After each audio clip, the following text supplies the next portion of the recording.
Okay, so here we have our ball, and at the moment it's just bouncing up and down the spot, which, I mean, we can make it a little more interesting than that. So what we're going to do is, instead of it just bouncing straight up and down, we want it to bounce along. Now, what we can do is just go to the first frame, and then the second, and then keep moving it across, but that's not very efficient workflow. So what we want to do is, we're looking at the ball and we go, okay, I want to move along the x-axis because that's this one here.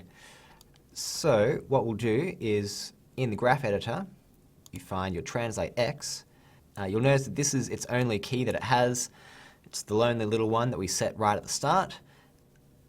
So what we want it to do is, we want the ball to just keep moving along all the way up until the end when it stops bouncing. So if we just click and drag on that controller, you'll see that it creates this smooth interpolation across the entire animation. And so that will actually automatically make the ball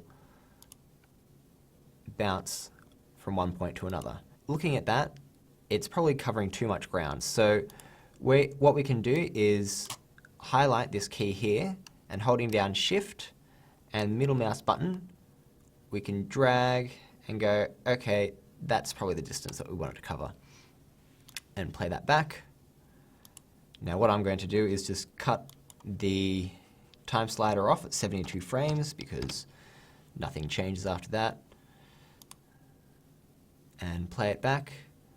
And our ball moves along the ground. But what we really want it to do is not to ease in. We want to come back here and go to the linear tangents button again. So therefore we're just left with the ease out. This is making it a little more interesting, but it's not really squashing a stretch or anything. It's more like a marble that's just got some amazing amount of bounce on it. So we're going to fix that. We're going to give it a little more life, and we're going to be doing that by squashing and stretching, which we will look at in the next video.